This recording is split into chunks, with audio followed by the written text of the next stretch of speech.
Hello everyone and welcome to the channel. I'm Emmanuel. I'm an Airbus A330 pilot currently in training, midway through the type rating. And since a lot of you have recommended me to check out the Headwind A330 Neo simulation as a substitute for a little bit of home-based computer stuff during the type rating, that is what I'm doing in here. Now, I need to say a couple of things before I start this video, so please do not just click away, but actually listen to this. This video is going to be unfair. In this video, I'm going to rate an excellent freeware aircraft, which for freeware standards is very, very, very good against, well, the real airplane, or at least the simulators of the real airplane, the full flight simulators. So obviously this is not going to be a fair judgment. The judgment I'm doing in this video is appropriate for a judgment against an expensive payware add-on claiming to be a full simulation of an actual aircraft, rather than being a freeware aircraft that is available on flightsim.to. So just to be very sure over here that we are seeing this video in this light. The video is basically a response to people in my comments saying, well, who needs any expensive payware add-ons? We got the Headwind A330 Neo or the fly-by-wire A320 for that matter, since they share the systems, and those are as good as it gets. Well, this is basically what this video is a response to. Okay, so with that out of the way, I just quickly want to add that I'm deeply impressed by the work that went into the recent freeware releases for Microsoft Flight Simulator, such as the Headwind A330, the fly-by-wire A320, and others. So the quality of freeware is really above anything we've ever seen before in flight simulation, and for freeware is absolutely excellent. In this video though, let's measure it against what we would use in, let's call it, real-life training. So that is the basics that I'm setting for this video, so please keep that in mind. Whenever you think that I am overly harsh on anything, just keep that in mind, okay? The video is unfair. That is totally clear from the beginning. Alright then, let's get straight into it. Now, I haven't actually flown the Headwind A330 a lot before. To be precise, I did exactly one flight, and that was a couple months back, prior to my type rating start. So that is the basics of which I'm working inside this video. The first thing I noticed when I came into the cockpit is, well, this is not an A330. Now, what do I mean with that? Well, I'll give you two examples. Let's start with the main panel of the aircraft, and that is what it looks like in the Headwind. Now, it is very clear that the origins of the Headwind actually is the fly-by-wire A320. That is what they say on their side as well. And that is basically what you get, because let's have a look into the panel layout of a real A330. That is what it would look like. Do note the arrangement of the panels around the ECAM. Do note the lights, or the light switches you have on the left and rightmost sides there. Do note the arrangement of the landing gear indicators, where the clock is located, and the gravity gear extension handle on the main panel. And now compare it with what you have in the Headwind. So this is an A320 panel that you get inside an A330 frame. We can do the same on the overhead panel, for example. So let's bring this into good position. This once again is an A320 and not an A330. Now, there are some significant differences between the two aircraft if you compare it with this. This is what an A330 would look like. And you can see, for example, the layout of the fuel panel, of the hydraulic panel, the call buttons, the emergency electrical panel, the location of the APU fire switch, since in the A330 there is room for two more switches next to the engine fire switches, which would be for the A340, which has 4 engines attached to it. So once again, you can see like pretty much all of the panels are quite different from the real life Airbus A330. So once again, this is an A320 overhead. They changed the landing light switches in that they removed one, since the A330 only has one, but apart from that, this is really an A320 that you're getting over here. And, well, that's that. So that is the basics that we have to lay here. I could point out similar differences in the pedestal and in other parts of the cockpit, but you get where this is going. The Headwind A330 basically features an Airbus A320 cockpit with the frame of an A330 around it. The same goes for the systems, but I'll show you through that a little bit later on. And on the same time, however, we do have to say that for a freeware aircraft, they did some very good modeling over here. And basically the frame of the windows, well, isn't exactly accurate, but then again, it kind of gets you a bit of an A330 feeling without having to develop, you know, an entirely new cockpit. However, coming into the cockpit, there is one thing that always struck me, and this may just be me personally, and that is if we have a look at the glare shield panel over here. You can see the top of the glare shield and at the same time the bottom. That is not what an Airbus cockpit looks like. So you can see this one basically has the smallest part up here in the front and then becomes larger to the back. That is not what an A330 cockpit looks like. Neither an A320, but I know this goes back to the Microsoft cockpit being incorrect, and I know that Fly-by-Wire is working on a new cockpit for their A320, and hopefully that'll find its way into the A330 as well, but you get where this is going. Alright then, that much about the basic panel arrangements and about the obvious differences between the cockpits. So, again, this is really an A320 in an A330 shell. Okay, so let's go ahead and get our aircraft started, and we are standing at Aerosoft's Cologne-Bonn airport here. We're just going to depart runway 14 left, make a pattern, a little bit of air work, see what the airplane flies like, because I can give you a little bit of a heads up at this point already. It flies a lot better than a certain other payware A320. Okay, so let's go ahead and get it going. We've got the engine masters off, engine start selector normal, weather radar is turned off, landing gear lever down, and the wiper selectors off. Battery voltage above 25.5. Again, in the A330 you not only have two batteries but also an APU battery. That's missing totally here. But let's go ahead and power the airplane up.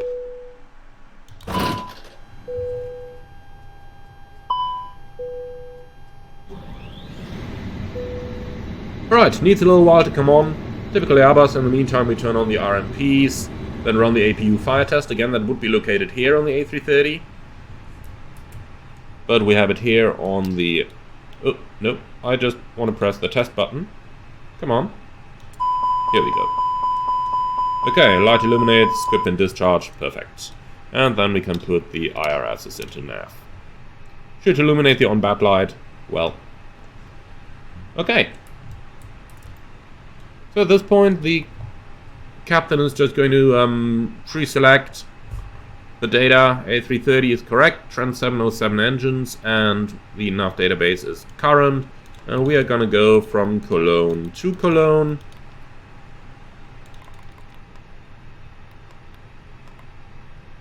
Like so, and we'll be flight Airbus 330.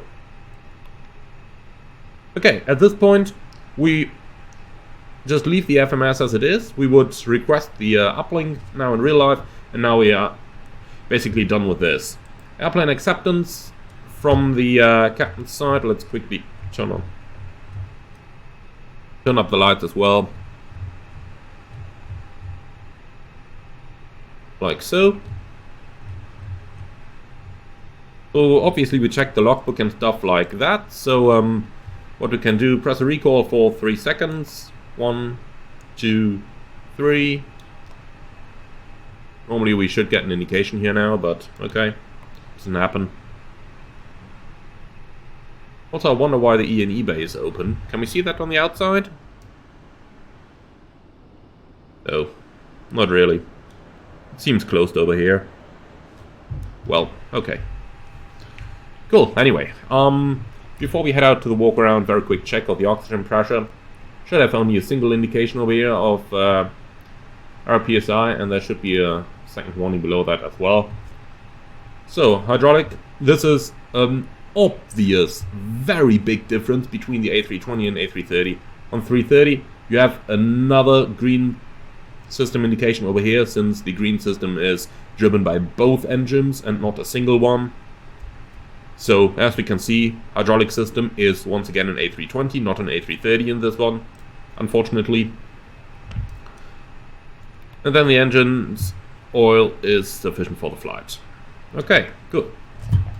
So, flap lever agrees, and the speed brake is retracted, parking brake set. Let's do the alternate brake check, which is brakes off, and is get into alternate, and then we apply the wheel brakes. Okay, accu pressure is 0, so we might just about have to turn on the hydraulic pumps. Ground cockpit, go ahead.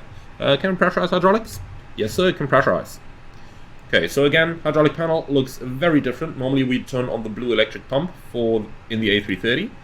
But if we do that, you can see this is only on an auto. That's different in real plane. But since this is based on the A320 systems, we can only turn on the yellow electric pump. Which should not give me a fault light. Okay, here we go.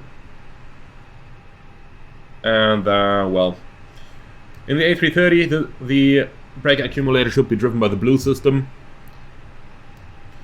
Let's see what we have in this one. Yeah, the blue is unpressurized, so it should really be the blue system. But then again, A320 systems, so for that reason that stuff is different. But okay, let's turn that off again. The accumulator is charged, so alternate brake check again. Brakes off, apply the wheel brakes, and you can see this working. This should have approximately pressure for 7 brake applications. And then we can set the parking brake again, and back to primary, back to anti-skid on. Okay, cool. And that is basically our initial checks done. Now the PM can head out for the walk around. The PF is going to start with the cockpit preparation. Starting on the overhead panel. Again, location of the switches here is not correct for an Airbus A330. This is A320. Becomes very obvious, for example, when you go to the flight control computers, because all this ALAC1 and FAC1 and stuff like that, you don't have that on the A330. You have primary 1, 2, 3 and secondary 1, 2. So that is quite different on the A330 than it is on the A320. Again, A320 systems in here. So basically all white lights out. That's how we're operating this. That should be amber. Okay then, going to the electrical. Once again, obvious difference. In the A330 you have an AC electrical and a DC electrical page, and not everything combined on the same page. So again, system difference. So batteries, let's flick them off and on again. And that should initiate a charging cycle. Nothing happening in here, so be it.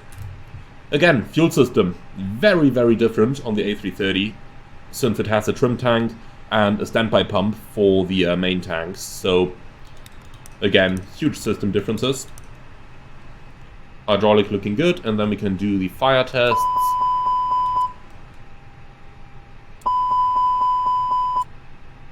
Alright, then we go over to the right side. Again, A330 would look quite a bit different, but so be it. Okay, that's not simulated. Normally we'd pull out the speaker button up here, but so be it. And let's go down over here. QNH is 1017. Again, you'd have the north reference button over here. You'd have the DMC switches, gravity gear extension, and stuff like that. Well, so be it. Okay then, going down to the pedestal, make sure that everything's set over here. Okay, that's not simulated. That is. That's not. So be it. Cockpit door, not sure why that shows open. The door definitely isn't. But okay, that's fair enough. Obviously in the A330 you'd have the third MCDU here. The trim button would be down here then, because the gravity extension is on the main panel. Parking brake should be located here on the left side. Again, quite some differences there.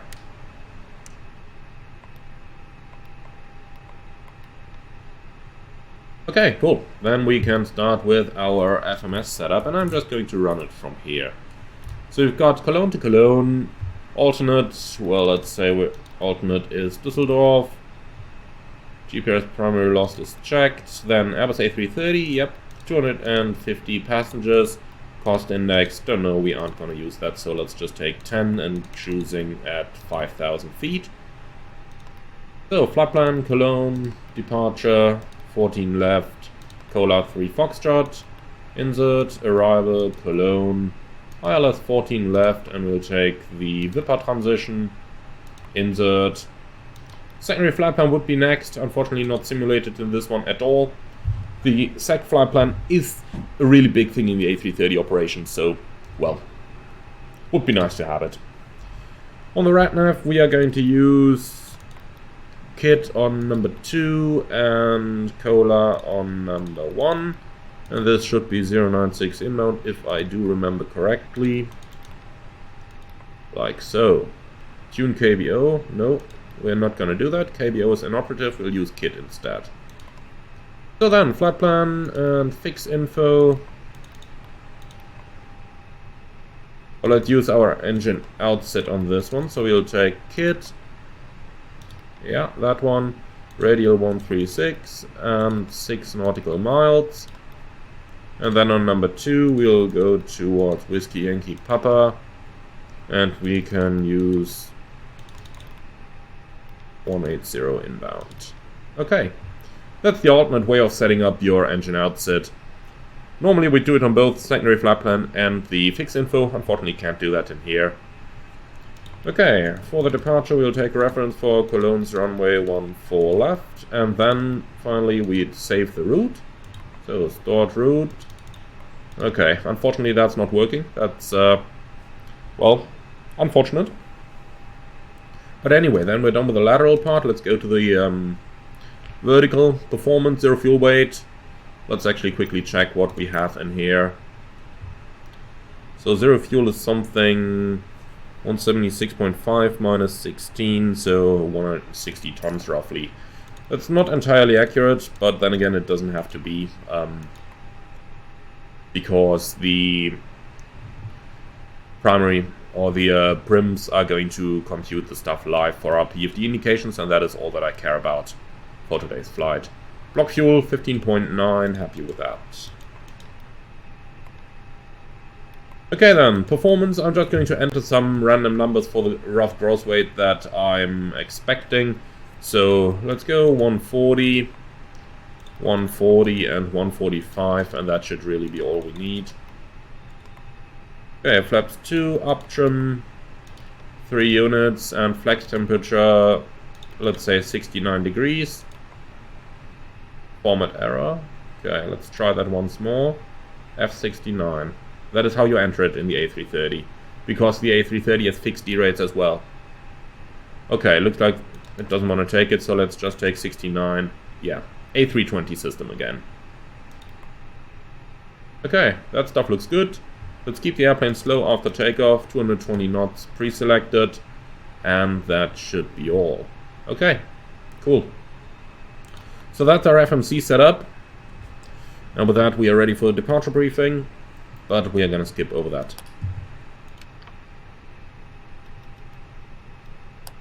Okay, cool. So that is our setup complete. Might also use terrain on ND, because there is a little bit of terrain in the area around Cologne. Alright then, APU start.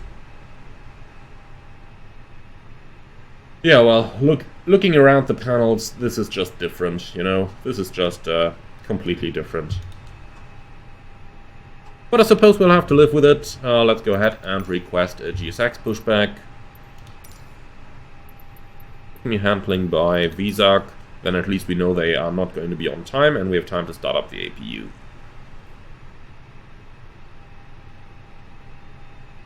Okay, on the positive sides, however, I really have to say, the electronic flightback is a very good piece of work here. It doesn't contain all of the stuff that we would use in real life in the A330 EFB, but nonetheless, it contains a lot of good information there, so that's something for us to keep in mind. Alright, so let's see, APU is going far too quick. It would take a lot longer in the A330, but it is what it is. APU is available, very good. Bleeds on, power off, turn on cockpit. Go ahead. Please disconnect external power. So I've just about got to find that. Yeah, here it is. Okay, shocks can go, cones can go, ground power can go.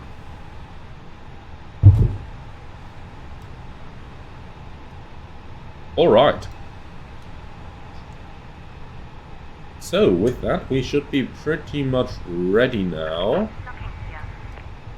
What do I miss that I still have the chocks in place? Those should certainly be removed now. Oh, and at the same time, I might just about change the weight over here. What did I say? Yeah, stand by. 160 tons. Okay, let's use that.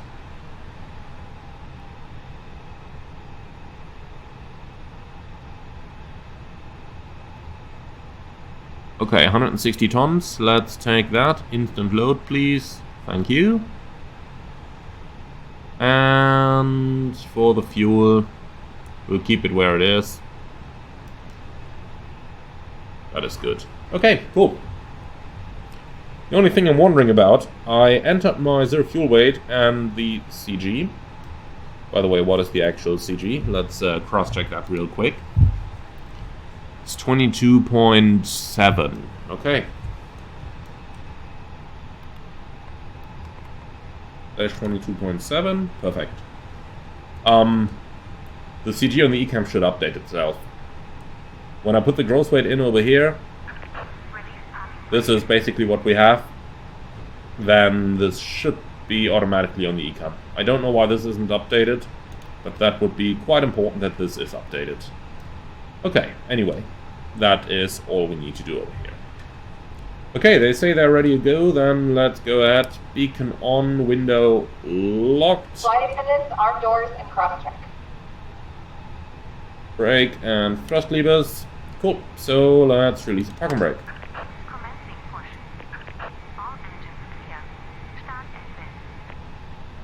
Again, I don't know why they have this open indication up here on the door oxygen page. That certainly doesn't seem... I don't know. That shouldn't be. That shouldn't be. We'd like to welcome you on board. Your safety is our top priority, so we appreciate a few minutes of your attention while we demonstrate the safety features of this aircraft. You can follow along with... Alright then, engine start might take a little bit longer since we are sitting in a Neo, and those new engines, they usually take very long to start up. So let's go ahead and start our engines. Ground cockpit, go ahead. Clear the start. Clear start. Starting engine 1. We start with engine 1 in the A330 because the blue hydraulic system is tied to it, and therefore we get alternate brakes available earlier.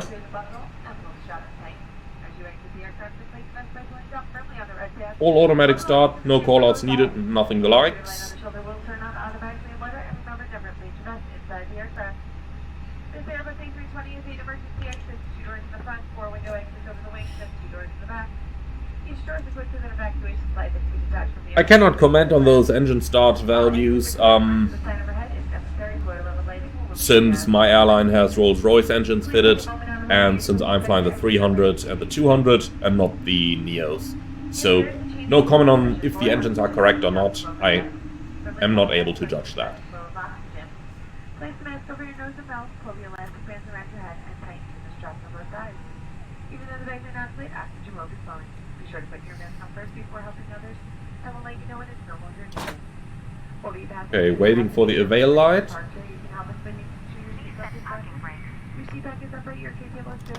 And there it is, starting engine 2.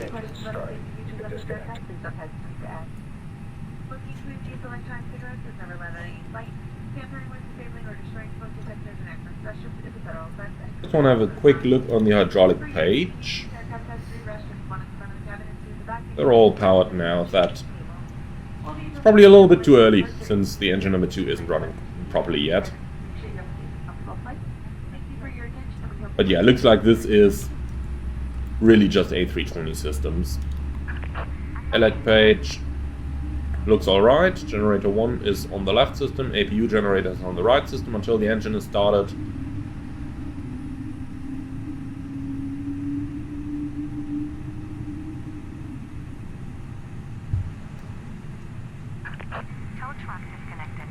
Well, could we check? Air conditioning, obviously that's not an A330. The A330 would have a lot more zones, 6 in the back. And then of course the cargo system, since the cargo is heated as well. Okay, that's the avail light. Ground cockpit, go ahead. 2 good starts, clear disconnect, clear to the right, and see you with a pin, bye bye.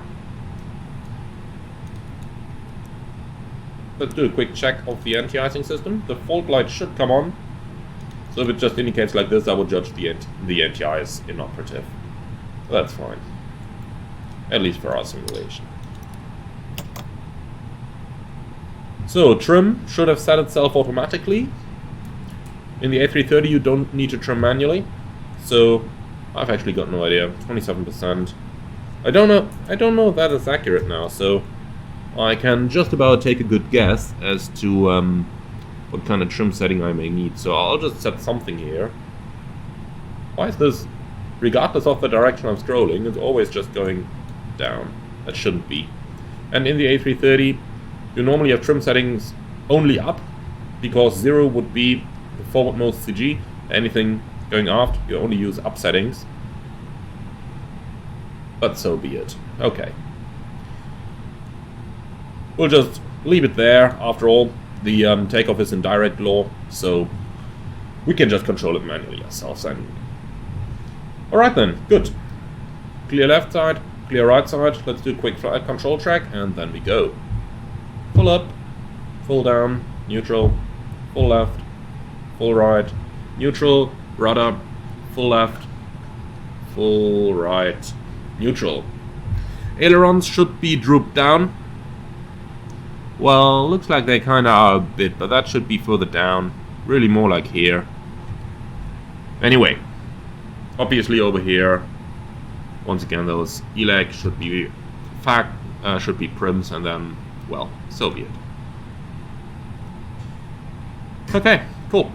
Clear left side, clear right side. Let's go.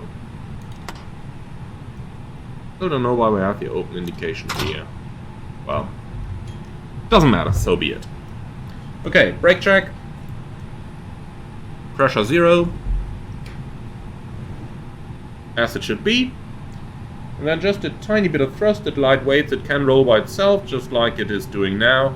So that is actually quite good. The one thing I do remember from the one flight I did with the headwind so far is that the flight dynamics actually seemed quite well. So let's see how that's gonna go. Keep the speed at about 10 knots. Okay, turn left please.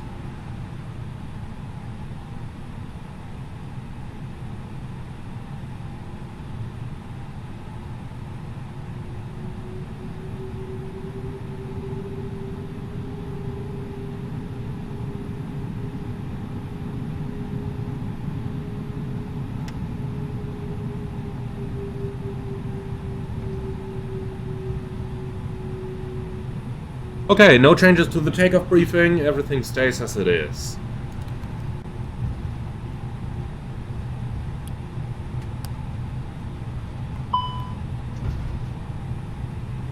Okay, pitch trim MCDU CG mismatch, yeah, that is not surprising.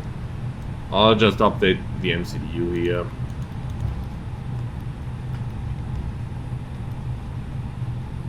Like takeoff data, yeah, it's checked. Okay, takeoff config normal, still waiting for the cabin. I don't really care about them right now, to be honest.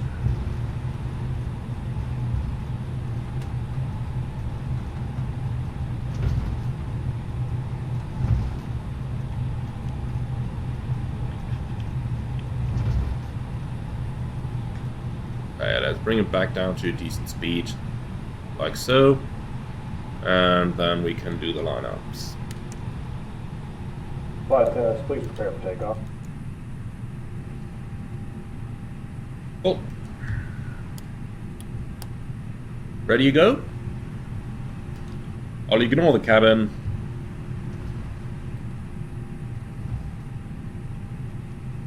Takeoff.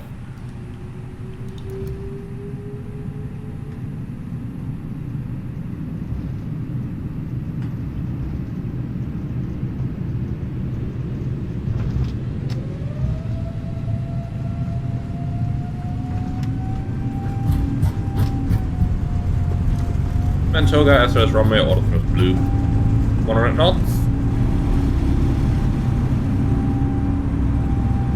P1, rotate. Well, that's interesting behavior here. Positive climb. Gear up. So 15 degrees pitch, roundabout. But for some reason it wouldn't want to go into flex, so I just chose toga here. We might need a bit more than 15 degrees, like so. Climb. Why isn't lever climb flashing over here?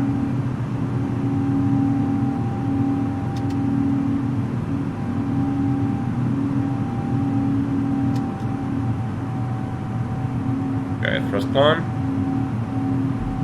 Flaps 1. Speed checks. Flap 1. And we're above the S speed already, but I just want to give it... I just want to see if the automatic flap retraction works, so I am going to fly into that consciously. At 200 knots the flaps should come in. So passing 200. Still in 1 plus F. Speed out star. Yeah, okay, looks like the auto... Here we go. Comes back in 1. That is fine. Okay, flap 0, speed check, flap 0.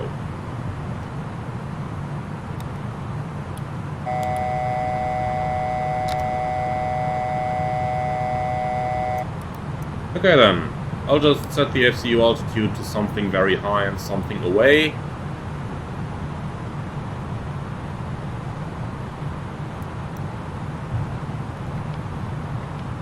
Flight director off, bird on. Then let's go ahead and have a little bit of fun.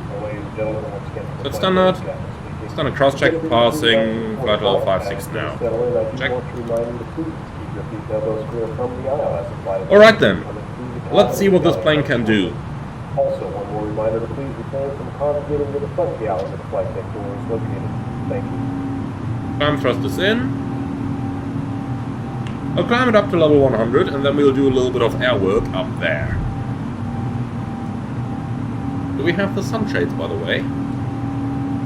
No. Okay. In the A330 you can just pull out some sunshades over here and you have some up here. But again, A320 cockpit.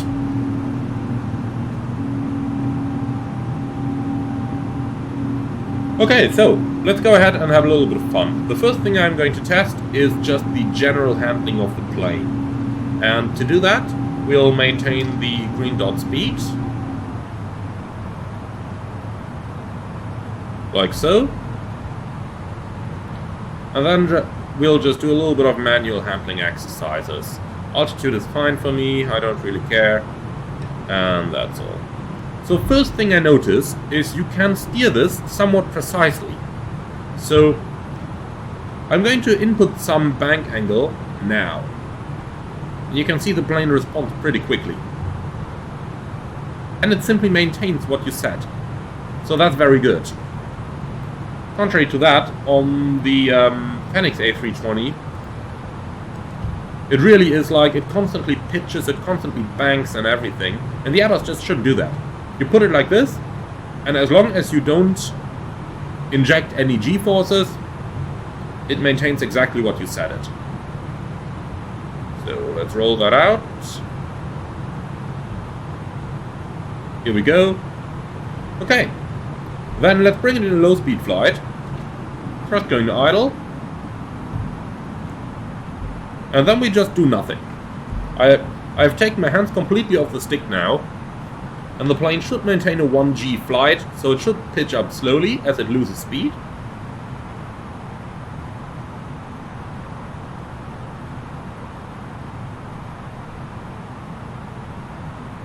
It should not really start to descend. It should maintain its altitude. But let's see. By the way, speed is coming back very slowly. The A330 glides really, really well. Okay, you can somewhat see the pitch came up a little bit, but it should have been much stronger, really. Okay, now we enter the VLS. Nothing should happen on here.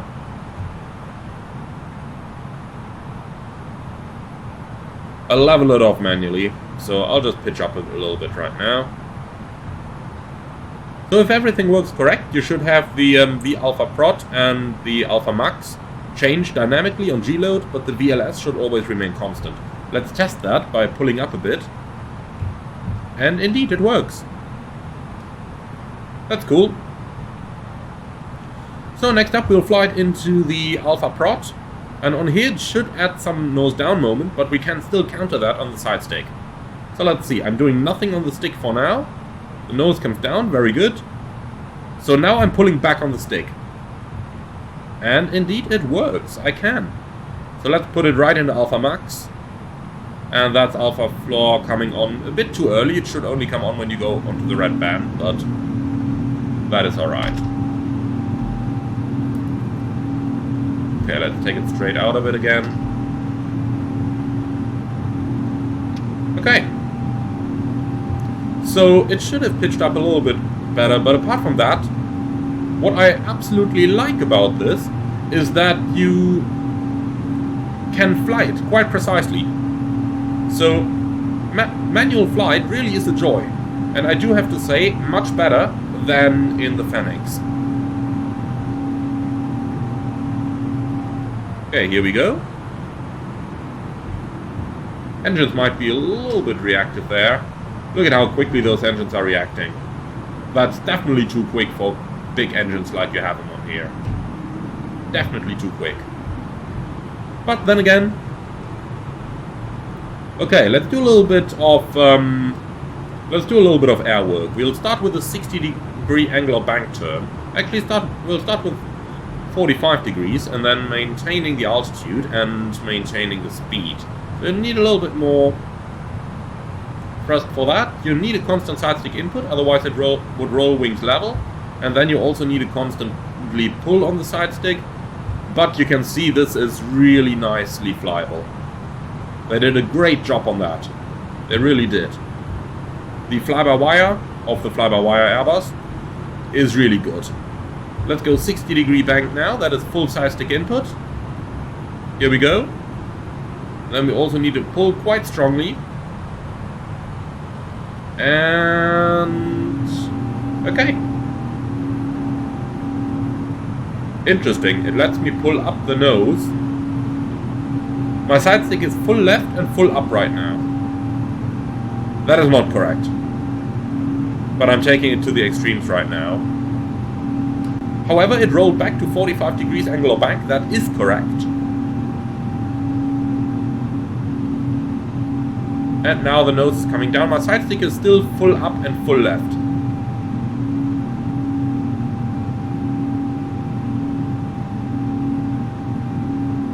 That is good behavior. I'm happy with that. Okay, releasing the side stick. It rolls back to 33 degrees of bank. Also it should. This one goes to 30 it seems. But okay. Happy with that. Let's pitch it down a bit. Oh. That was a bit quick. Okay, out of toga lock. Okay, this is quite a pitching moment I'm getting here of the plane. That is not correct. That is too much. It should give us -1 G. And only that. Let's see, normally, yeah, we do get the G-loads shown down there on the ECAM. With plus 2.5. Let's go all the way down. What do we get? -1. I don't think this is -1, this is quicker. But anyway. At least it doesn't let us go below the protection, so the protections actually do work. So let's fly it right into the overspeed. I'm going idle thrust right now. So it should start pitching up. And it does. But a bit late. Should start doing so over here. What happens if I add some thrust now? Is it going to go up further? Yeah, somewhat. Okay, so back to idle thrust. Let's go ahead and fly some approaches with this. I'll just put it in a 30-degree bank turn, get it out of the overspeed. So let's try something on the flight controls and on the flight model now. At 250 knots and idle thrust, we should get roughly 1,000 feet a minute rate of descent. Let's see how that's gonna work. Speed 250.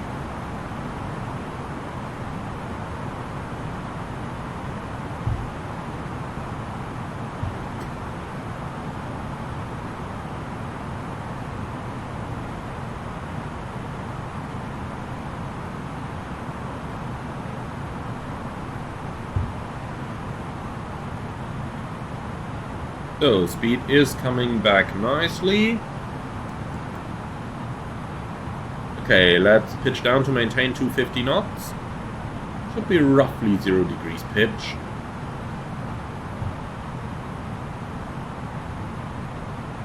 Oh boy. Still... okay, now we got it. 2,500. Let's go weakest level for a second. See how big the impact of the turn is on this. Okay, kill off the trend vector, like so. Okay, that is not realistic. 2,500 feet a minute with almost 5-degree nose down pitch in idle thrust at 250 knots. That is no. The A330 is a glider. And I'm not only talking about the guys at Air Transat, but it really is a glider. It should... I'm adding a bit of thrust now to show you somewhat what it should look like.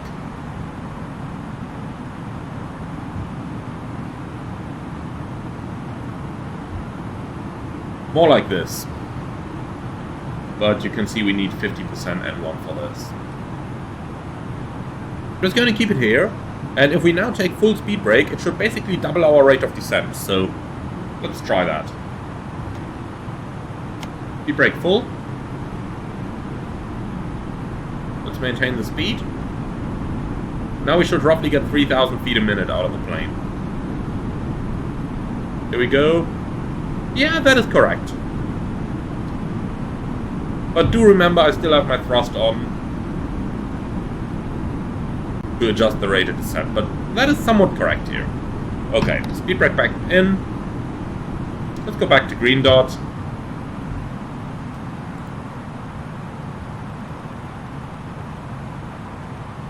Like so. And put ourselves back into a little holding circle over here so that we can prepare for an approach. My idea now is to fly an approach, a go around, and then a landing.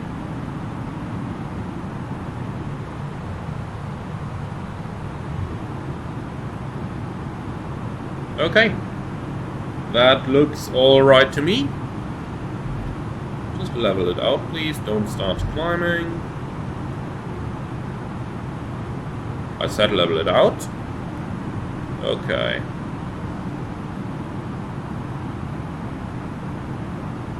Here we go. I'm letting go of the stick. Yeah, it's about alright. Okay, flight plan. That is Cologne, Lectu. Let's extend the center line. That should be radial 316. That should have pre-populated. Oh, they don't have radial indirect. Okay, that is not good. That's a basic function that we use all the time. Okay, let's slowly fly towards Whiskey Yankee Papa then. Hurricane 2.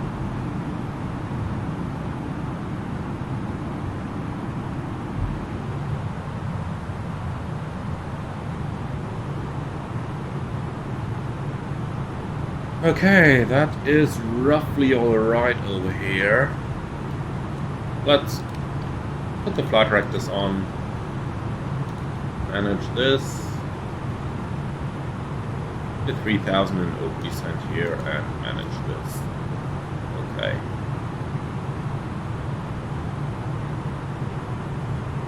and bird off. Okay, cool. Quick setup then. Standard approach is in. Missed approach is missing. Okay, so be it. Well, straight at 2.8 kids, left to Whiskey Yankee Papa. And that is our missed approach conventionally. Okay, Cologne 14 left is in. If you are up, once you return to your seat, we ask that you remain seated until your aircraft arrives safely at the gate. Okay, what do we have? QNH 1017. Temperature should be something around 20 or so on the ground. And the wind, we'll just take it calm. Transition should be transition level over here on the descent page. Let's make it 5.5. Onward error, come on. Okay, the minimum 430. Full config, check weight. Yeah, this is still incorrect. Thank you very much. Fuel prediction 160. Yeah, that's correct. Okay. Don't know why it's giving me check weight now. It should update this when I update the FMS, but so be it. Okay, secondary can't do anything on here. Let's activate the approach phase, and that is it. Okay, set QNH 1017, maintain a 5000, and that is the approach preparation completed. Auto brake low. Thank you. Okay, let's start the descent. Down to 3000.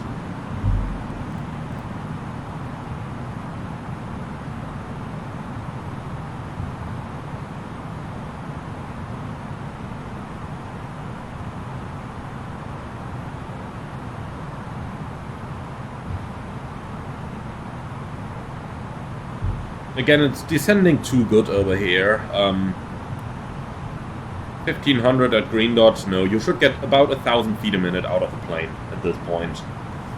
Idle thrust, green dot speed should give you about 1000 feet a minute.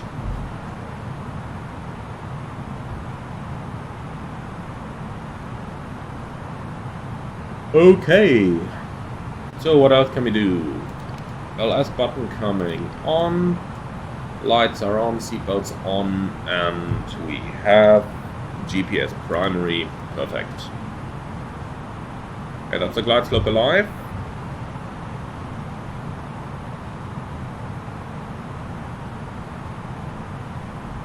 $2,500. Check. What I'm going to do, I'll level off at 3000 and then fly it all the way out to the final approach, and in the real A330 with flaps 2 selected on a 3-degree glide slope, you are basically going to maintain your speed. So let's check if that is going to work.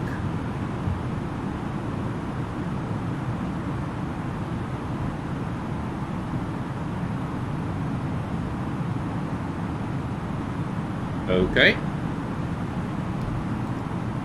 The landing memo should not show yet, even though our radio altitude is around about 2000, but it's still above 2000, so yep, it should vanish.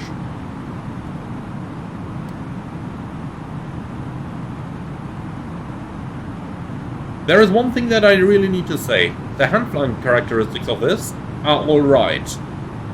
Surely not perfect, but much better than any of the payware Airbuses currently out for Microsoft Flight Simulator. Much better. I can fly this thing precisely, and I cannot do that in the other payware aircraft. So that is where they are really ahead of the game.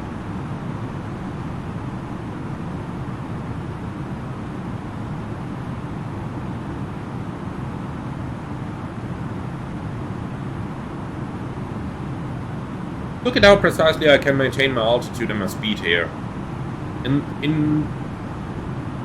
I just can't do that in the Phoenix, and the Phoenix costs me like 60 bucks. 2,500. And this one, you can really fly this one precisely, as you can see.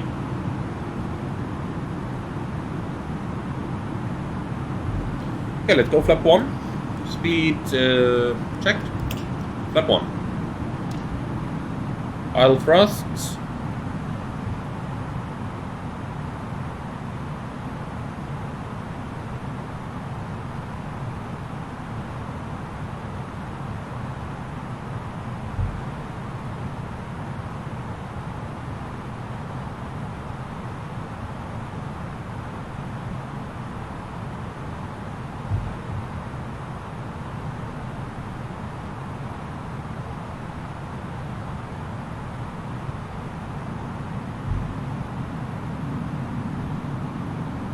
$2,500. Yeah, you said that already. Again, look at how precisely I can fly this. This is really nice. This is really nice. The fly-by-wire of the fly-by-wire bus is really good. I can't overemphasize this.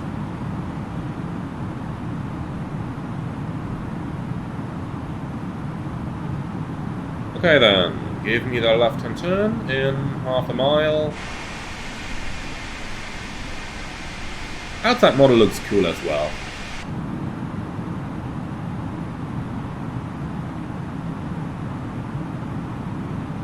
Okay, 0 dm, 0 miles from the kilo point.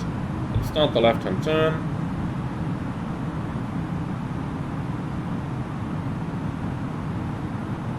Need a bit more thrust to maintain our speed, that is correct.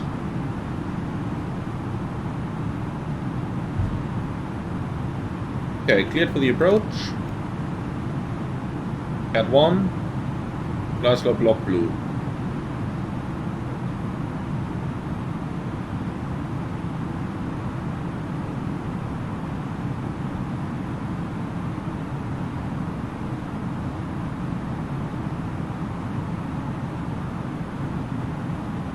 Glide slope alive. Flaps 2. Speed check, flap 2.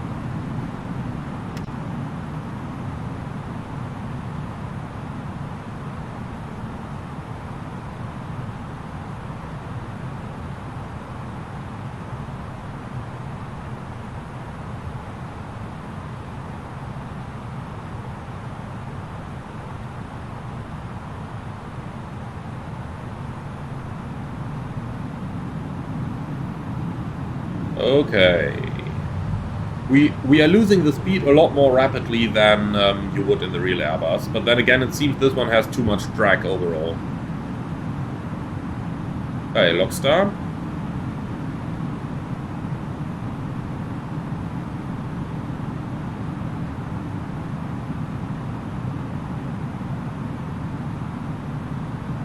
Glide slope start. By the way, very good glide slope intercept guidance from the flight director here. Okay, lock.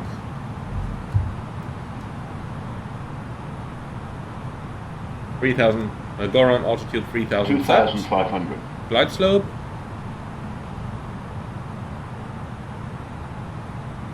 Okay, established on the glide. This one once again has a little bit too much drag here. The speed really shouldn't go down. It should just maintain wherever it was when you're on a 3-degree glide.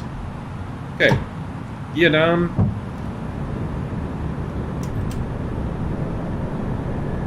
Flight attendants, please prepare for landing.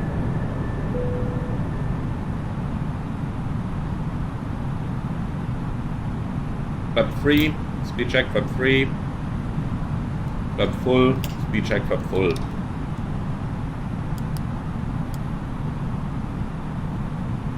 Landing checklist, ECAM memo, landing, and yeah, we'll ignore the cabin, so landing no blue.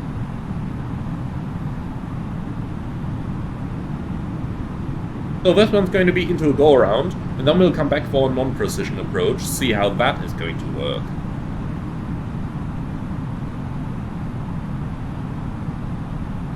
The pitch down in this is not correct. You should have something like 2 degrees of pitch or so. And you should never go below 0 degrees pitch in the A330 in the final. Below 0 degrees, you're in an upset condition already.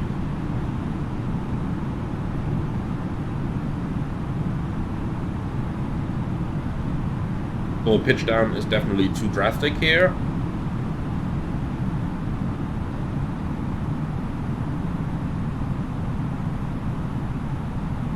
I can't comment 1,000. on the thrust requirement. 1000 is checked. I cannot comment on the thrust requirement. Again, in my airline we have Rolls-Royce and Pratt engines. Sorry, G's. Only have Rolls-Royce in the simulators. But look at how precisely I can track the glide slope and the localizer here. Even though the pitch itself is not correct, the fly-by-wire system of this really makes it possible to track everything completely accurately. And that is not the case in the Phoenix. 500. In the Phoenix I really struggle, because small inputs just aren't recognized or are delayed and stuff like that. 400. But in this one feels quite nice. Okay, land. 100 above. 300.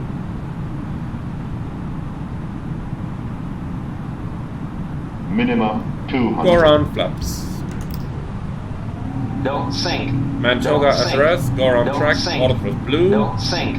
That was a little bit overreactive there. Positive climb, gear up.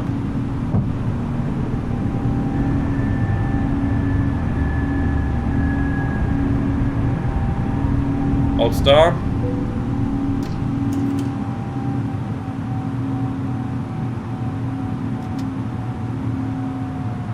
Speed, autothrust. Okay, looks like we do not have any go-around guidance, so let's go autothrust off. Okay, flap 1, speed check flap 1, flap 0, speed check flap 0.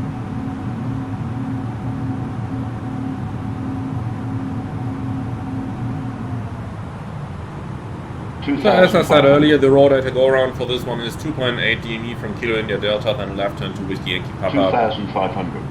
And that's all we need.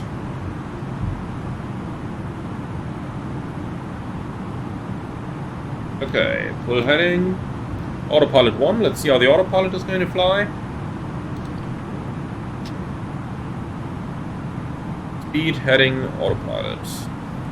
Okay, left turn towards Whiskey Yankee Papa. That should be about 360 probably. Oh, what's the autothrust doing here? It's going below the green dot. 2,500. Manage this. Come on, give me green dot. 2,500. It shouldn't go below green dot, normally.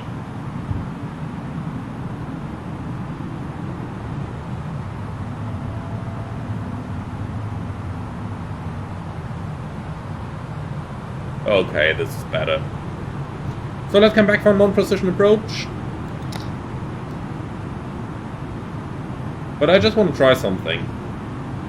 When you go around, it should automatically reinsert the approach on the flight plan page, but this is not happening. Okay. Well, that's unfortunate. Okay, anyway. Track, bird on. I'll just use track mode to fly towards Whiskey Yankee Papa. That's going to make our life easiest. And then let's go ahead and select an RNAV approach. RNAV 14 left. From Whiskey Yankee Papa. Insert. What do we have? Couple Delta kilo points. So, Vipper. 425, 455 leg 2. Yep, that looks about correct. Cool. Then, activate approach phase. Minimums, I actually don't know what it is over here. Let's just take 500.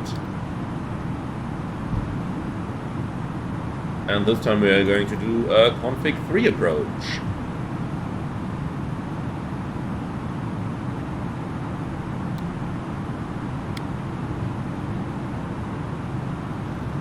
Let's turn onto a downwind track. And we're just going to vector ourselves onto that final.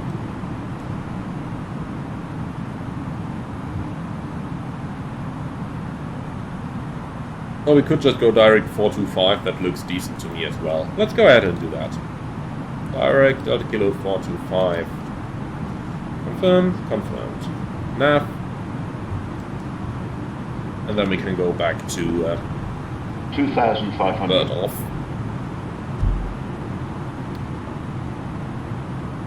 Okay, nice little downwind. The airport is located just over here. Let's see, we are still in GPS primary with high accuracy, that's good. Enough accuracy required should be 1 nautical mile now. That's later on 0.3 for the approach. For some reason it doesn't do any predictions over here. It should do that. And it should also tell us our descent angle. It should say -3 over here, and then there should be no altitude indication over leg 2, but so be it.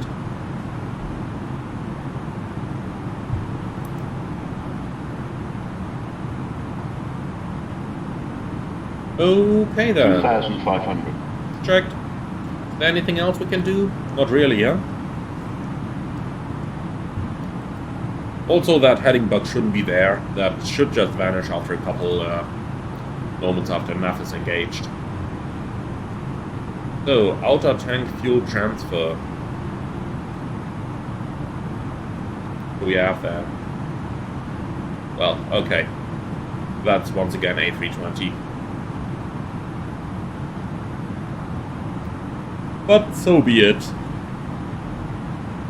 I wonder what's going on with the gross weight on the Econ though. This one really catches me.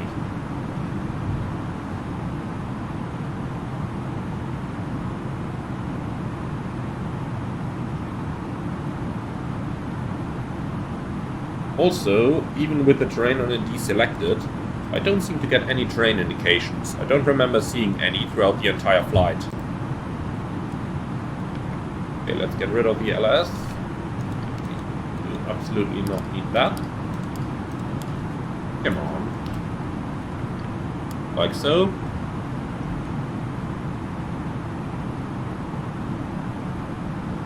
Okay.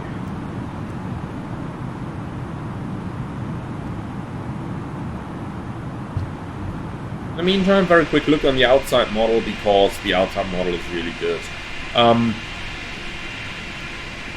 They got a license to use a free model there, and I have to say they made a very good choice on the model they choose, because it simply looks good. Especially for freeware, we just have to say that for freeware this is an excellent airplane. But nonetheless, you can see the differences to the real A330 are so great that those people of you saying like, oh, I'm not going to buy the Aerosoft because I have the headwind, well, you are missing out on something. The headwind is basically an A320 in an A330 shell. Which is alright, of course, seeing that it is freeware. But you know, if you're looking for a real A330 simulation, then well, then this might not be exactly what you're looking for. On the other hand side, what I did hear is that the TOLIS A340 is very, very good. I heard that from a couple of guys now, one of them even being an Airbus TRE, and they all say that the TOLIS are very, very good Airbuses. Indeed, in terms of systems and flight modeling, I've heard a lot of statements from Airbus instructors now that they are actually the best in business, better than anything else. 2,500. Yeah, come on, you don't even show me anything over here right now. Those constant 2,500 calls are a little annoying.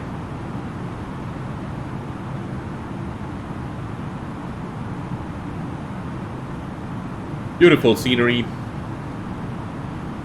And beautiful line tracking, I have to say. Previously on the ILS approach, the course of the final was a little bit messed up, the line drawing, but over here this is actually looking quite perfect. Quite perfect, really. So I'm just hoping now that it is going to fly the entire non-precision approach like that. But just in case, I am going to prepare a manual backup. So in case the approach mode isn't going to work, I will fly this as an 2D approach with FPA guidance.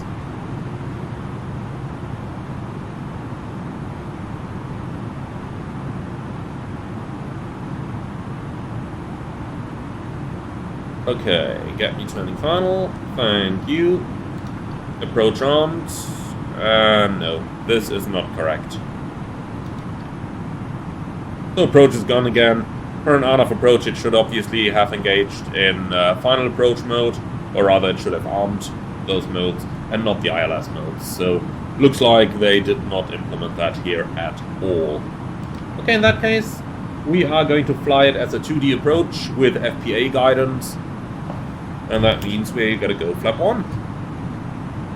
Because you're meant to fly those approaches as early stabilized approaches, so we should be in landing configuration by the time we reach leg 2.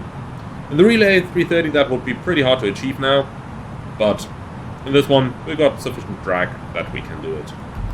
Okay, flap 2. Gear down.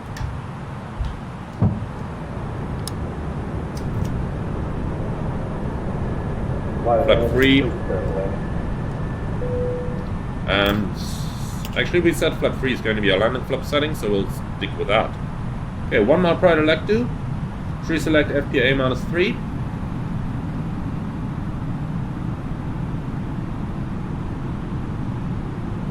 Why is it giving me an F speed? It shouldn't do that. Okay, 0.3 miles prior to leg 2. Full FPA. FPA -3. Go around altitude 3000 set. And this should bring us in nicely now. What do we have down here? The approach 144. It shouldn't show us the F speed here anymore, seeing that we've got config 3 selected in the FMS for the landing. So that is a bug.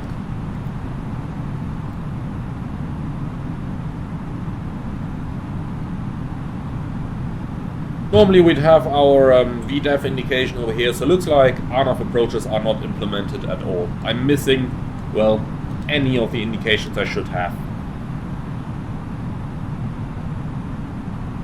Which is quite a pity, seeing that in the type rating you are barely going to fly ILSs, you will mostly fly non-precision approaches.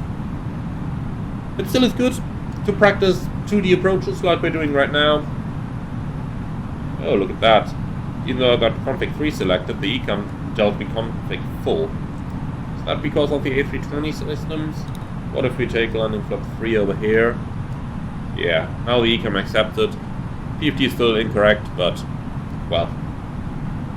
In the A330 it's only done in here. You don't even have that landing flap 3 selector anymore on the GPWS panel, but, well, so be it.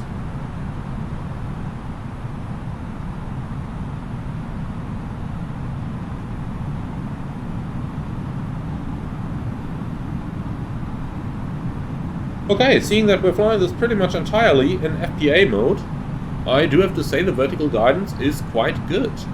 I cannot quite make out the puppy yet. Oh, there it is. Okay, puppy is showing 3 reds. Let's correct for that. Minus 2.6.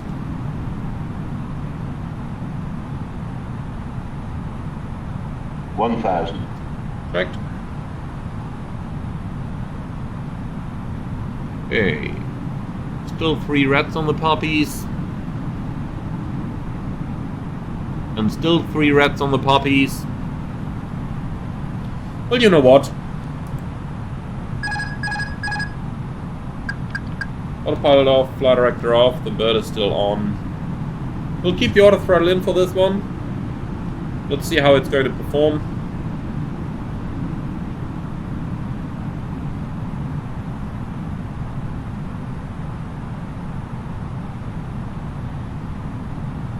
$500.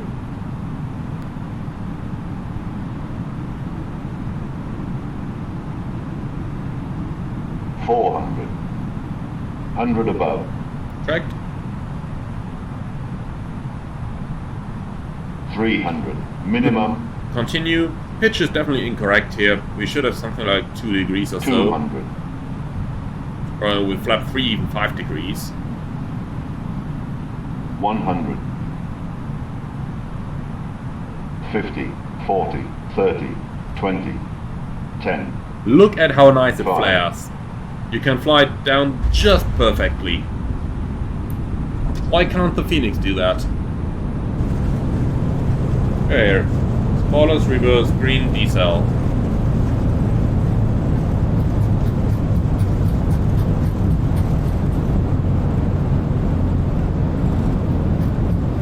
20 knots. Manual brakes.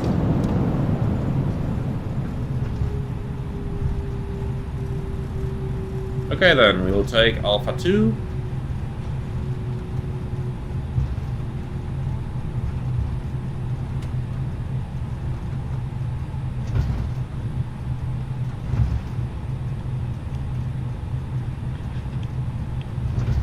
And here we are.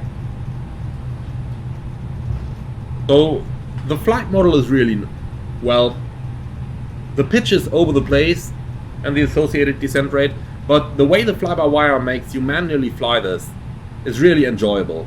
This is a lot closer to manual flight than those payware Airbus solutions that you can see on the market. And I find that quite astonishing, seeing that this is a freeware project. So let me quickly get off the taxiway or rather off the exit and onto the taxiway Alpha, and then we are going to talk a little bit about my impressions of the Headwind A330 Neo.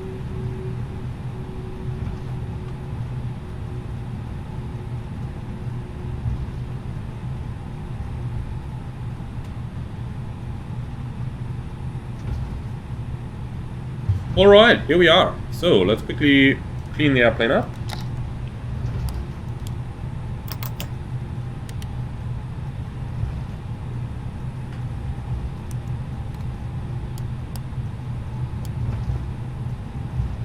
Come on, airplane.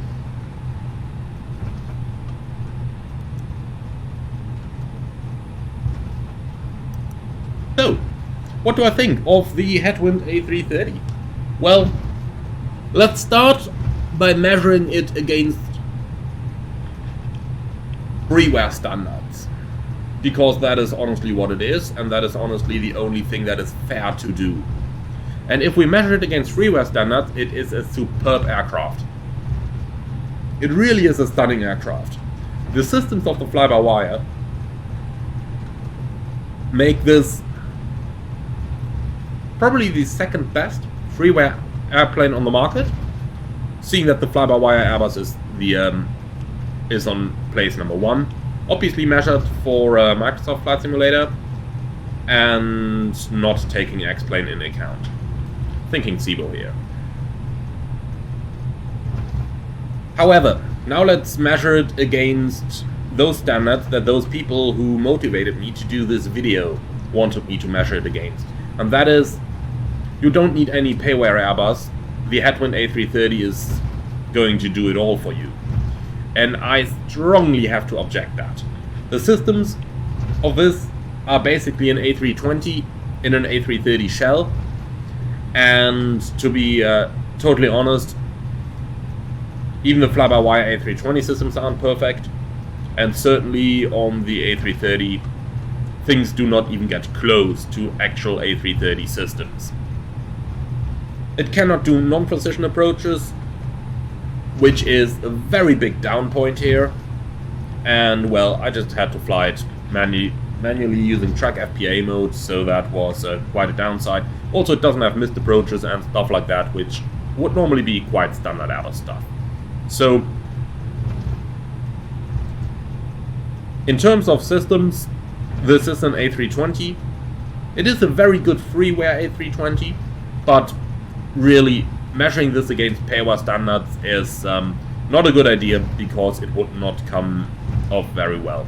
Then again, it is a freeware, and for freeware it is very, very good. Now, just taking into account what you can do with freeware stuff. Now, to be fair, we'd have to measure it against freeware standards. So, first of all, we'd have to take the A320 to measure the systems, because that is really what this is internally. You know, this is the fly-by-wire A320 looking like an A330. And those are very good.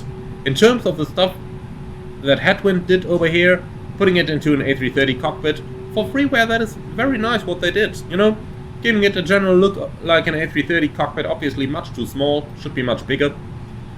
For freeware, this is a fine airplane.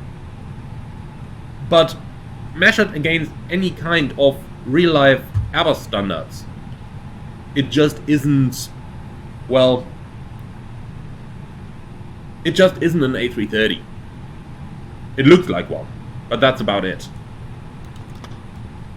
Okay, so I know that some of you are going to be quite upset now after I said this, but then again, reminder to the first 2 minutes of the video, I said in advance this is going to be an unfair video, and it really is. Again, I measured this against standards that it is not fair to measure it against. So please do take that into account when you are commenting on this video. In any case, I surely hope you did enjoy this one. Do let me know in the comments below, and do let me know what you think about it. Again, I do think it is a very nice add-on, but then again, it is a very nice for freeware standards. So thank you for watching. I see you all again on the next one, and in the meantime, go ahead and check out some of the Fokker videos that are coming out.